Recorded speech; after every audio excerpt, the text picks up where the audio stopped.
my fellow South Africans. Inkulumo ebibhekwe ngabomvu kuleli.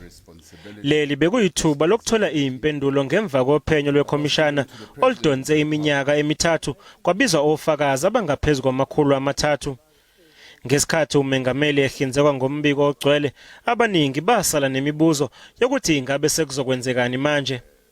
Ethula inkulumo uMengameli uRamaphosa ukugcizelele ukuthi ukuqhwagwa kwamandla ombuso kuhluthe izakhamuzi zakuleli ithuba lekusasa eliqhakazile. The difficulties and challenges our country is facing today have many causes, but state capture made a substantial contribution to many of our challenges. When we do not have enough locomotives to carry goods to our ports, when our power stations fail, when our national airline closes routes and cancels flights, when the employees of a state-owned enterprise are not paid, and when our security services are slow to respond to public unrest, we feel the hand and effects of state capture. Manje uqiniseka ukuthi kulandelwa zonke izincomo zale khomishana, uMengameli uthi kufanele kube nokubambisana. State capture was facilitated by a deliberate effort to subvert and weaken law enforcement and intelligence agencies so as to shield and sustain illicit activities, avoid accountability, and to disempower opponents. Uthe kuze kube manje abomthetho sebenikezwe imvume yokushaqa impahla ebalelwa ku-12.9 billion wamarandi nemali eyebiwe engu-2.9 billion wamarandi, kanti iSARS yona isiqoqe intela ebingakhokhiwe ebalelwa ku-4.8 billion wamarandi. Umsebenzi wale khomishana wabiza cishe ibhiliyoni lamarandi. Okunye okufanele kuqinisekiswe ukuthi ukuqhwagwa kwamandla ombuso akwenzeki futhi.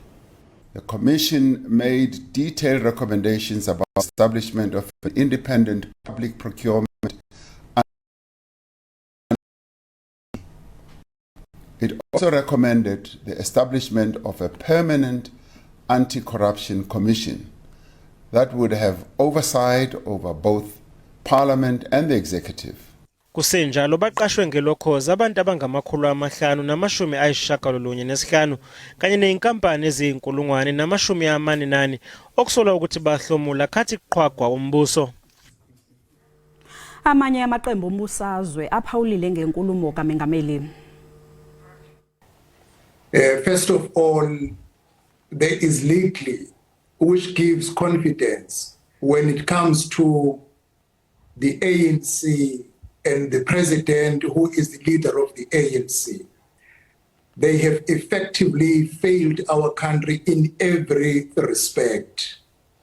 Even this one is only going to target weak and non-significant people. It will not touch the high-ranking leaders of the ANC who are implicated in the state capture. Many of these recommendations and what the Honourable President has just said is actually supposed to be part of the whole new democracy since 1994. And it is also actually part of the 1996 final constitution of South Africa. Let's take the executive members, for instance, which the President referred to.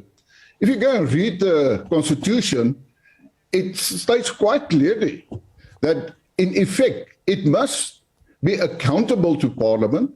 It must be honourable members, meaning that they have integrity.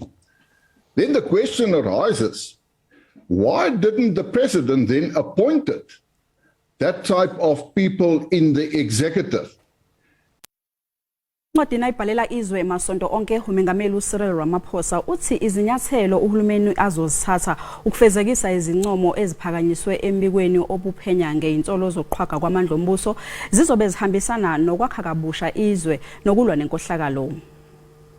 UMengameli uthe lo mbiko okhishwe ngomgqibelo wokushushisa bonke abasolwa ngokuqhwagwa kwamandla ombuso kanye nokubuyiswa kwemali yebiwa ufuna ukuthi izakhamuzi zakuleli zihlole onembeza bazo kanye nemigomo nezinhloso zabanye abantu. UMengameli uRamaphosa uthi uhulumeni uzimisele ukusebenzisana nezinye izinhlangano ukufezekisa izincomo ezikhishwe ikhomishana kaZondo nethi lona kuzoba umsebenzi onzima. UMengameli ke uphinde wathi umkhandlu osanda kuqokwa obhekene nokulwa nenkohlakalo umqoka ekutheni unxenxe umphakathi ukuthi ube yingxenye yokulwa nalempi.